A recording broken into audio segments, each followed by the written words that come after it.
Chapter 9. La Damala, aux Camellias.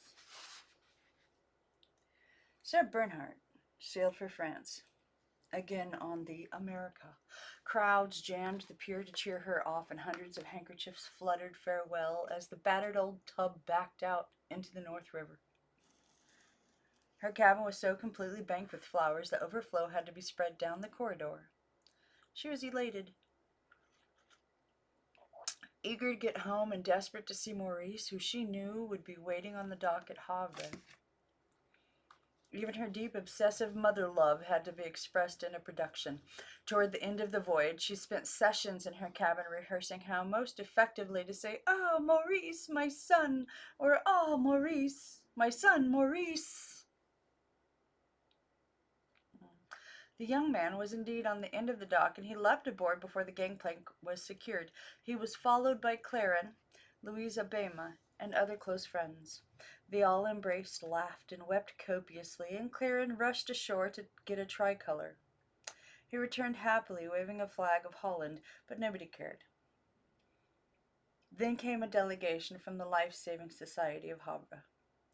They brought with them a mammoth bouquet of flowers grown on the sweet soil of France, as well as a request that Bernhardt stay over to give a benefit for the widows and children of their brave comrades lost at sea. Girl, she wants to go home. She immediately agreed to do so. It never occurred to her to ask the other members of her company whether or not they resented a 24-hour delay in their return to Paris. One person certainly resented it, and that was Marie Colombier, who by now was resenting everything about her star. When she had set out for America, Colombier had left behind her a pile of unpaid bills amounting to many thousand francs. Her creditors had put in claims with the authorities, and no sooner had she set foot on shore than bailiffs served her with writs and seized her luggage.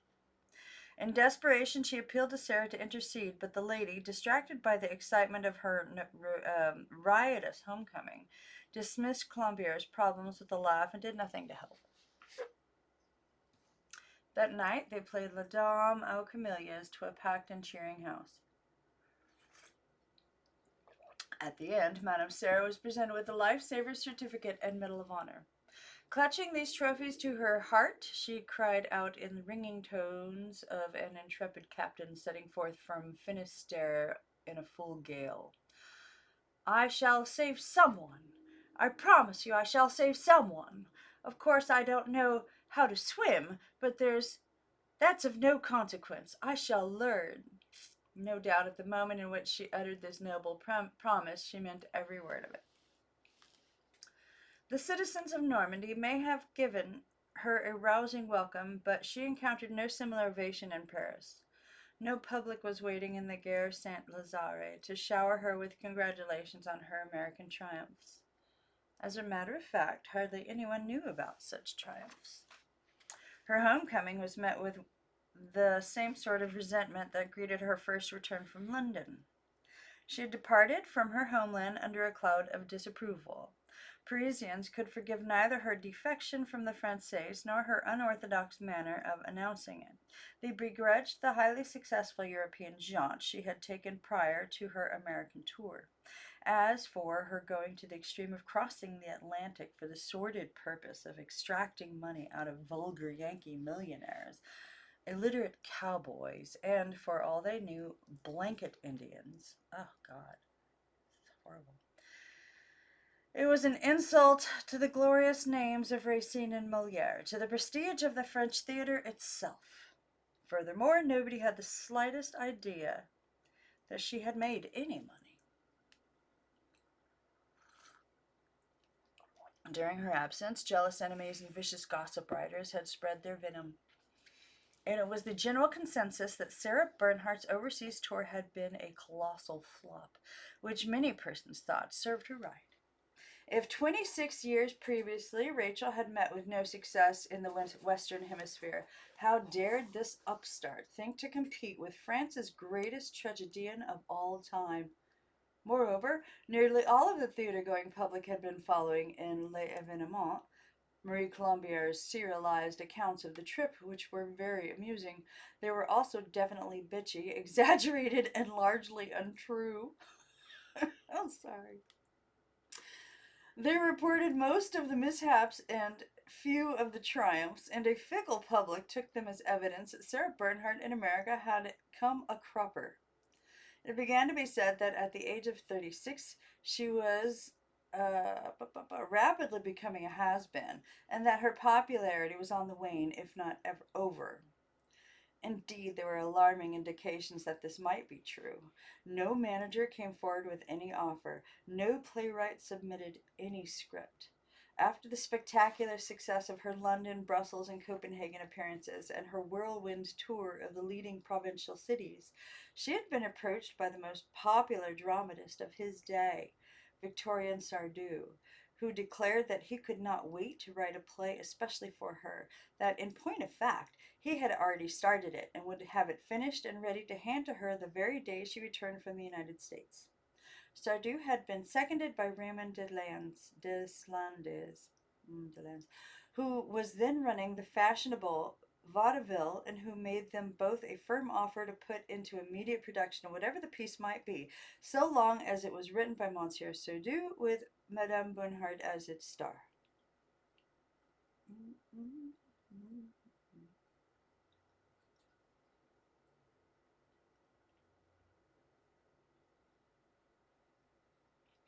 Madame Bernhardt waited for a week or so, but no script was handed her by Sardou, and not a murmur was heard of Delandis.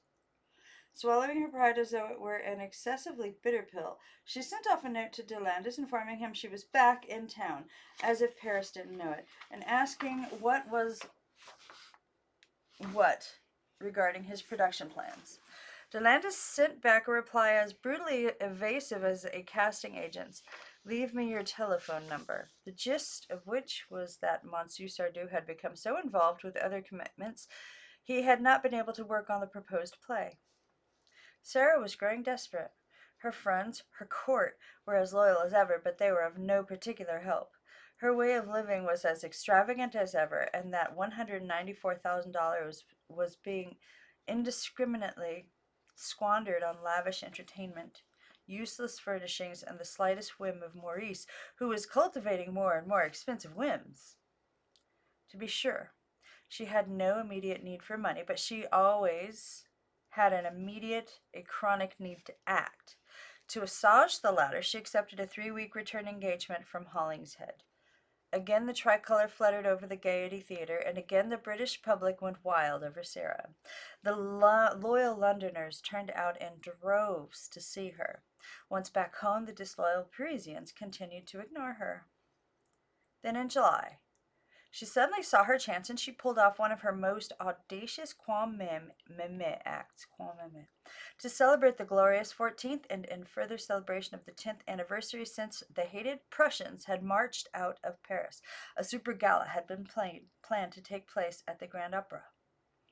All the notables of the Republic were to be present. The flag-trimmed box of honor would be occupied by President Greve and the Gravy, and the Chief of State Jules Ferry, while conspicuous in the front row would sit the old Lion of France, Leon Gambetta.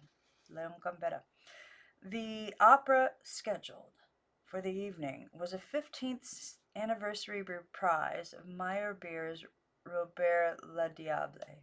This would be followed by Monet Saleh's reading of a patriotic poem, and as a grand finale, Madame Agar, accompanied by the full orchestra, would recite Marseillaise. Ever since their joint success in Coppet's Passant, Bernhardt and Agar had remained excellent friends.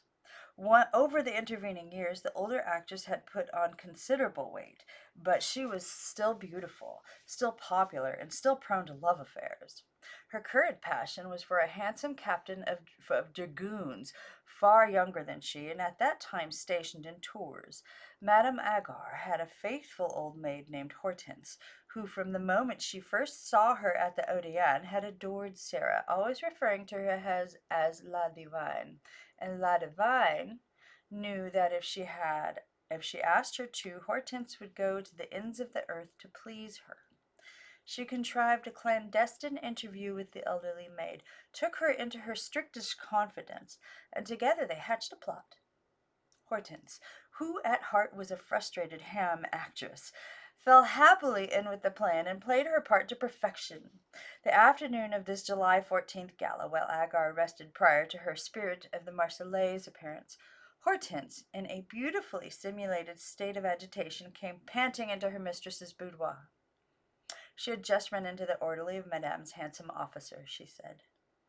The captain, it seemed, had suffered a bad fall from his horse and had been taken to the hospital. He, the orderly, had been sent to Paris to rush a surgeon down to Tours. At the news, Madame Agar did some rushing of her own. She sprang from her chaise lounge, dressed with quick-change speed, and within 15 minutes was racing in a hired hack to catch the first train for Tours. She told Hortense to notify the opera gala directors of her unavoidable inability to appear and to notify them at once in time for them to get another actress, instructions which Hortense conveniently ignored. That evening the gala was going swimmingly. Mayor Beer's old Robert de Diable had concluded to a warm reception, and Monet Sully, handsome as ever, and still the male idol of Paris, had already gone on to recite his patriotic poem. He finished and took his customary bows to his customary applause. As he stepped off into the wings, Sarah Bernhardt, who knew her timing to the split second, stepped in through the stage door, swathed in an enveloping cloak and wearing on her flaming head the Phrygian bonnet of the Marseille figure. The two managers who were running the show stared as though at some evil apparition. They knew of her current unpopularity. Her mere presence backstage filled them with panic. She smiled charmingly and announced, "My good friend Madame Agar had to go off to the bedside of a dying relative. She wishes me to take her place." Then turned to her former lover and asked sweetly, "Monet, mon cher, will you kindly help me off with my wrap?" The great actor removed her cloak with the stunned motions of an automaton, but his eyes kindled with quick admiration at the breathtaking sight of Sarah in the traditional robe, all dazzling white except for the tricolor streamer from her shoulder to her slender waist. The two managers looked as though they were about to bolt from the opera house and possibly on out of town. Sarah laid a reassuring hand on the arm of one. "Don't worry," she said. "I have far more to lose than you." Which God and she knew was only too true, and while she spoke with confidence, she was probably inwardly perishing with stage fright. The orchestra leader tapped his baton. The drummer started the thrilling rolls that herald Roget de Lisle's spine-tingling anthem. President Gravy rose in his box. The audience rose too, and Sarah Bernhardt came on like triumph itself. At the sight of her, gasps came from throughout the house, and the conductor all but toppled off the podium. The tension lasted only a second. Then the orchestral music started, and the music of the Bernhardt voice sounded magically above it, rising to the crescendo of "Oh, what a mess, citoyens!" At the finish, when she unfurled and held aloft the flag of France, she was la she was glory incarnate. No need to state that the house went mad. They applauded, they cheered, they rushed down the aisles to shout, "Sarah! Oh, Sarah!" President Gravy tossed a large sheaf of roses intended for Madame Agar at Sarah's feet, and Gambetta in the front row roared up his approval like the king of beasts. It was one of those tumultuous occasions of Gallic rapture when strong men weep, strangers embrace like brothers, and ladies can find nothing more appreciative to do than faint. The reborn star was forced to repeat her recitation twice again, and each time she received the same ovation. When it was finally over, so many flowers and bouquets had been hurled across the footlights, it took the full stage crew of the opera house to clean up the mess. La Divine had made her comeback.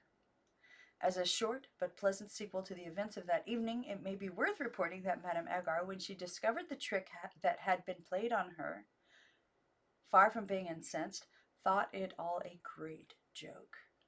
She had, of course, found her captain of dragoons in perfect health, and more than ready to soothe away her worries. She returned to Paris in high spirits and forgave Hortense, while Sarah continued to remain her good friend. Damn. Almost overnight, there was an about-face change of attitude toward Bernhardt on the part not only of the public, but of the profession. The most satisfactory change must have been that of Victorian Sarduc, who came to her hat in hand. The hat in this case was the manuscript of Fedora, the first of many plays he was to write exclusively for her, or, has been said, to tailor perfectly to her measurements. The first joint venture for this author-player team, which was to prove one of the most successful in the history of the theater.